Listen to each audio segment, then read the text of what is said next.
مفتی طارق مسعود صاحب پچھلی ٹرانسمیشن یہاں ہو رہی تھی، اس وقت نہیں تھے، کافی عرصے سے غائب تھے یہاں سے، تو ان کی طبیعت ناساز تھی، تو آج وہ تشریف لائے ہیں۔ تو یہ بھی تھوڑا ایک میسج، جس طرح سے کل آپ نے مولانا طارق جمیل صاحب کا ایک میسج سنا، تو میں یہ چاہتا ہوں کہ آج کل جو کووڈ کا ایک سلسلہ ہے پاکستان میں، اور اس کا جو اسپریڈ ہے، بیماری کا جو پھیلاؤ ہے بہت زیادہ ہے، تو ہم مفتی طارق مسعود صاحب کو ایک تو اس بیماری سے صحت یاب ہونے پر ظاہر ہے ان کو بہت مبارکباد ہے، کیونکہ بہت کم لوگ ایسے ہوتے ہیں جو جلدی اور آسانی سے ریکور کرتے ہیں اس بیماری سے۔ تو انہوں نے کس طرح سے اس بیماری کا مقابلہ کیا، ظاہر ہے دعائیں اور بہت ساری نیک تمنائیں ان کے ساتھ تھیں، لیکن کیسے وہ اس میں مبتلا ہوئے اور پھر اس سے نکلنے میں کیسے کامیاب ہوئے، تھوڑا سا مصعب اس حوالے سے کوئی میسج اگر آپ۔ جزاکم اللہ۔ بسم اللہ الرحمن الرحیم۔ میں اس بارے میں پہلے بھی ایک کلپ ریکارڈ کروا چکا ہوں۔ پہلی بات تو یہاں پر یہ ہے کہ ہمارے ہاں ایک المیہ یہ ہے کہ جو کورونا میں مبتلا ہوتے ہیں نا، وہ اپنی بیماری چھپاتے ہیں۔ اس کی وجہ سے لوگ بہت زیادہ غلط فہمی کا شکار ہیں۔ لوگ کہتے ہیں کہاں ہے یہ، نظر تو کوئی نہیں آ رہا، وہ بھی ٹھیک ہے، وہ بھی ٹھیک ہے۔ حتیٰ کہ اگر موت بھی ہو جائے تو یہی کہا جاتا ہے نہیں جی یہ تو ہارٹ اٹیک سے، یہ تو شوگر سے۔ کوئی ایسا لگتا ہے کوئی سیاسی سا مسئلہ بن گیا ہے کہ اگر ہم نے مان لیا کہ کورونا سے انتقال ہوا ہے تو شاید بخشش نہیں ہوگی آخرت میں۔ حالانکہ وبا سے جو مرنا ہے وہ تو حدیث میں، بخاری مسلم کی حدیث میں اس کو شہادت قرار دیا ہے۔ تو اگر کوئی وبا سے انتقال کر جاتا ہے تو وہ تو شہادت ہے۔ تو ٹھیک ہے سب کرونا سے نہیں مر رہے، لیکن بہت سے لوگوں کی موتیں، خاص طور پہ بڑی بڑی مشہور شخصیات کی موت ہوئی ہے۔ تو مجھے جب یہ بیماری ہوئی ہے تو میں نے یہ بتایا لوگوں کو، حالانکہ عام طور پہ ہمارا مزاج نہیں ہے، علماء کا بھی نہیں ہوتا، ہم جیسے نالائقوں کا بھی نہیں ہے کہ اپنی بیماریاں لوگوں کو بتاتے پھریں۔ تو لیکن میں نے اس لیے بتایا کہ تاکہ حضرت مولانا طارق جمیل صاحب کو بھی اللہ جزائے خیر دے، وہ مبتلا ہوئے، انہوں نے بتایا، ٹویٹ کیا۔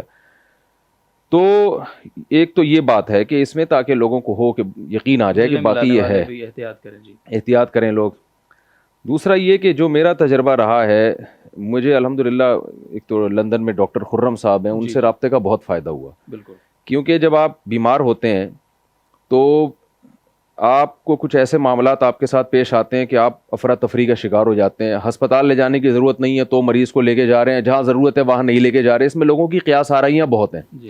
کچھ لوگوں نے یہ فرض کیا ہوا ہے کہ جی ہاسپٹل نہیں جانا، ہاسپٹل نہیں جانا، کچھ بھی ہو جائے۔ وہ مرا اس وجہ سے کہ ہسپتال گیا تھا، ڈاکٹر نے انجیکشن لگا دیے تھے وغیرہ وغیرہ۔ اور کچھ ایسے کہتے ہیں کہ ہسپتال تو جانا ہی جانا ہے، حالانکہ وہاں جانے کا بعض صورتوں میں کوئی فائدہ نہیں ہوتا۔ تو وہ اللہ ان کو جزائے خیر دے، ان کی ریسرچ بھی ہے۔ تو انہوں نے مجھے ایک وہ بتایا تھا کہ آکسیجن کی ایک ڈیوائس آتی ہے آکسیجن چیک کرنے کی۔ ہاسپٹل جب جانا ہے جب آکسیجن لیول آپ کا ڈاؤن ہو جائے، 95 سے یا 94 سے کم ہو جائے، تو وہ رکھیں اپنے پاس جب تک یہ بیماری چل رہی ہے۔ تو اگر وہ آکسیجن لیول ہے تو جانے کی ضرورت نہیں ہے۔ کوئی اور اگر کوئی ہارٹ پیشنٹ ہے تو الگ بات ہے، تو یعنی نارمل آدمی تو بظاہر تو ہم نارمل ہی ہیں الحمدللہ۔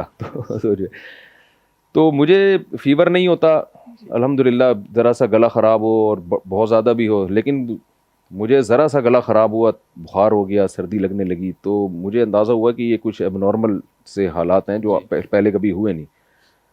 تو محلے میں ایک دو لوگوں سے مشورہ کیا، انہوں نے کہا کوئی ضرورت نہیں ہے کووڈ کا ٹیسٹ کروانے کی، یہ سب آج کل وائرل پھیلا ہوا ہے۔ تو میں نے کہا جب اس سے زیادہ پھیلا ہوا ہوتا ہے تو ہمیں نہیں ہو رہا ہوتا، اب اتنا پھیلا ہوا نہیں اور ہمیں زیادہ پھیل گیا ہے، تو یہ سمجھ میں نہیں آیا۔ تو میں نے احتیاطاً ٹیسٹ اس لیے کروایا تاکہ پھر ان احتیاطوں پر عمل ہو۔ تو ٹیسٹ بھی آغا خان لیبارٹری سے کروایا تاکہ رزلٹ میں ذرا ایکوریسی ہو، تو پازیٹیو تھا۔ تو 2 دن میں بیمار رہا ہوں، لیکن اس کے بعد 10 دنوں تک جو کمزوری محسوس ہوئی ہے اور زبان کا ذائقہ، اور 1 ہفتے کے بعد سونگھنے کی حس ختم ہو گئی تھی۔ حالانکہ جب یعنی زیادہ بیماری پیک پر تھی تو حس برقرار تھی، لیکن 1 ہفتے کے بعد ایسے حس ختم ہوئی ہے کہ گھر میں بڑا بہترین سا کھانا پکا تھا، خوشبو اڑوس پڑوس میں خوشبو جا رہی تھی، تو مجھے نہیں آ رہی تھی۔ تو میں نے جا کے باقاعدہ دیگچے میں ڈھکن کھول کے سونگھنے کی کوشش کی ہے مجھے، کیونکہ میں سمجھ رہا تھا کہ جب یہ بخار ہوگا، اٹیک ہوگا، تو اس وقت یہ حس ختم ہوتی ہے۔ ڈاکٹروں سے رابطہ بے احتیاطی کی آپ نے؟ ہاں جی، نہیں، اس میں سونگنے میں ہم نے سانس نہیں لیا، صرف کھینچا ہے اندر جی ٹھیک، صرف کھینچا ہے اندر، سانس اندر پھینکا نہیں ہے۔ یہ احتیاط ہم کر رہے تھے۔ تو کسی اور کے جراثیم ہوں گے تو وہ چلے گئے ہوں گے، وہ ایک الگ بات ہے۔ ٹھیک۔ تو ڈاکٹر نے بتایا کہ یہ جو سونگنے کی حس کا ختم ہونا، یہ کوئی کورونا کی لازمی علامتیں نہیں ہیں، کسی کو کچھ ہوتا ہے، کسی کو کچھ ہوتا ہے۔ خیر میں تو الحمدللہ 2 دن میں بخار میرا ختم ہو گیا تھا، میں ٹھیک ہونا شروع ہو گیا تھا 2 دن کے بعد۔ لیکن 2 دنوں کے بعد میری اہلیہ کی طبیعت خراب ہوئی ہے، اور ان کی ایج بھی زیادہ نہیں ہے اور صحت بھی ہم سے 2 گنا اچھی ہوگی ماشاءاللہ، اللہ اور صحت دے، لیکن وہ بہت خطرناک اٹیک ہوا، اور وہ اب تک یعنی 20 دن ہو گئے ہیں لیکن ابھی تک طبیعت بحال نہیں ہوئی ہے۔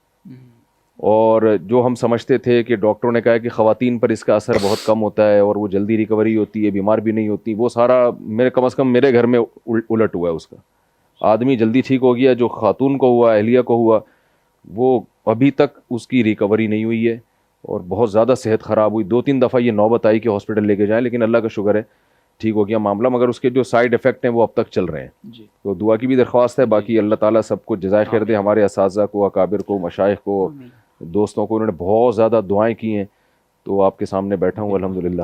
الحمدللہ۔ لیکن یہ کہ یہ تجربہ ہے کہ مجھے اتنے ایک اندازہ ہوا کہ جس کی صحت میں تھوڑا سا بھی فالٹ ہے نا، اس کے لیے بہت ڈینجرس ہے یہ۔ بالکل مجھے تو کوئی الحمدللہ کوئی ایسی بیماری نہیں ہے تو اتنا مسئلہ نہیں ہوا، لیکن جس کی جو پہلے سے بیمار ہے نا، تو وہ ان کے لیے یہ بہت ہی تکلیف دہ ہے۔ اللہ حفاظت فرمائے جی سب کی۔ بہت شکریہ آپ کی طرف سے، انشاءاللہ لوگ اس پہ مزید بھی احتیاط کریں گے۔ حضرت آپ نے کل مفتی مولانا طارق جمیل صاحب کی اگر وہ ویڈیو سنی ہو سر جی، کہ اس میں جس طرح وہ کمزوری سے بول رہے ہیں، جی جی، تو آپ اندازہ لگائیں کس طرح، تو آپ بھی کچھ اگر تھوڑا سا اس پہ۔ بس کافی روشنی ڈالی حضرت نے۔ میں یہ کہنا چاہتا ہوں کہ ایک تو اس جو ہے نا وہ سازشی تھیوریوں سے نکلیں جی بالکل، اور حقائق کو سامنے رکھیں۔ ہمارے سامنے لوگ دنیا سے جا رہے ہیں، ہمارے بڑے بڑے قیمتی اکابر اسی بیماری میں دنیا سے گئے ہیں، اور بعد والوں نے اس کو چھپایا، یہ نہیں تھا، یہ تھا، یہ نہیں تھا، یہ نہیں کیا، یہ میری سمجھ میں نہیں آتا کہ اس کی وجہ کیا ہے۔ بالکل کوئی مجھے سمجھا دے، میں کافی عرصے سے یہ بات کر رہا ہوں کہ اس کو چھپانے میں کیا، یہ کوئی اللہ کا حکم ہے چھپانا؟ کیا کیا کیا ہے یہ؟ اور دوسری بات یہ کہ آج میں جمعے کے لیے ایک مسجد میں جاتا ہوں تو وہاں میں نے فاصلے رکھوائے ہوئے ہیں، جی تو آج مجھے ایک میسج آیا وہاں کے جو ناظم صاحب تھے ان کا، انہوں نے کہا کہ جی جو ہے جب آپ فاصلے کا کہتے ہیں تو بہت سارے لوگ مسجد سے اسی وقت نکل جاتے ہیں، اور انہوں نے کچھ تھوڑا زیادہ مبالغہ کیا، بہت سارے نہیں نکلتے، ایک آدھ دکا کوئی نکلتا ہوگا، اور دوسرا بعد میں بھی آ کر تنگ کرتے ہیں۔ تو میں نے ان سے کہا کہ بھائی میں نے ترغیب دی فاصلوں کی آپ کو، تو کوئی اگر اس بارے میں اشکال ہے، کوئی آپ کے پاس اس کے لیے دلیل ہے، کوئی اور الجھن ہے، تو آپ مجھ سے مذاکرہ کریں، مجھ سے سوال کریں، دوسروں کو کیوں تنگ کرتے ہیں؟ میں موجود ہوں نا، جی آپ جتنا وقت لینا چاہیں گے میں دوں گا، لیکن میں فاصلے ختم کرنے کا قطعاً نہیں کہوں گا، میں اس کو ناجائز سمجھتا ہوں، اور وجہ اس کی یہ ہے کہ اپنے آپ کو دوسروں کی جان کو خطرے میں ڈالنے والی بات ہے۔ نماز میں قیام فرض ہے عام حالات میں، لیکن ایک آدمی بیمار ہے اور اس کو قیام کی سکت نہیں ہے، تو قیام جو فرض ہے وہ ساقط ہو جاتا ہے۔ بیٹھ کر نماز پڑھنا جائز ہے نہیں جائز؟ بالکل بیٹھ کر نماز پڑھنا اس کے لیے مکروہ تو نہیں ہے؟ تو جب قیام جو فرض ہے وہ ساقط ہو جاتا ہے، تو جو صفوں کا اتصال ہے، مل مل کر کھڑے ہونا ہے، یہ سنت مؤکدہ ہے مفتابی قول کے مطابق۔ جی تو عذر کی بنا پر اگر اس سنت مؤکدہ پر عمل نہ کیا جائے تو نماز میں کوئی کراہت نہیں آتی، نماز بلا کراہت جائز ہو جاتی ہے۔ پھر میں نے ان سے عرض کیا کہ جو پہلی لہر آئی تھی اس وقت دارالعلوم کراچی میں اجتماع ہوا تھا، اور اس میں درجنوں مفتیان کرام شہر بھر کے دارالافتاء سے جمع ہوئے تھے، اور اس میں سب نے اتفاق رائے سے یہ فتویٰ لکھا تھا کہ فاصلے کے ساتھ نماز پڑھنا جائز ہے اور فاصلے رکھے جائیں۔ وہ اس وقت تو 6 فٹ کی بات ہو رہی تھی، تو بہرحال بعض خود میڈیکل سائنس کے بعض لوگوں کا کہنا یہ ہے کہ 3 فٹ بھی کافی ہے، تو 3 فٹ ہو یا 6 فٹ ہو، لیکن فاصلہ رکھنا چاہیے۔ تو میں نے کہا کہ وہ ایک بات اس میں یہ بھی تھی کہ جو اور کسی مسجد میں نہیں ہے، دائیں بائیں ساری مسجدوں میں فاصلوں کے بغیر نماز ہو رہی ہے، تو ایک اس جگہ کیوں؟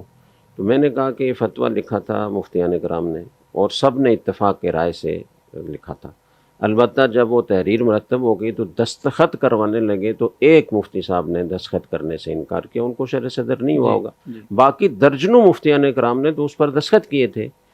تو یہ سارے جاہل ہیں، آپ لوگوں کو زیادہ فتوے کا پتہ ہے، وہ مفتیان کرام کو نہیں پتہ کہ نماز مکروہ ہوتی ہے یا نہیں ہوتی۔ آپ کا کام تو مفتی سے پوچھ کر چلنا ہے، اور پھر یہ کہ دائیں بائیں نہیں ہو رہی تو سوال ان پر ہے، اشکال ان پر ہے کہ جب مفتیان کرام نے میڈیکل سائنس کے ماہرین سے مشورہ کر کے اور حکومت کو ساتھ شامل کر کے تینوں اسٹیک ہولڈرز نے اتفاق کے رائے سے ایک فیصلہ کیا، تو اب جو اس کے خلاف کر رہا ہے اس پر اشکال بنتا ہے نا، ہم پر تو اشکال نہیں بنتا۔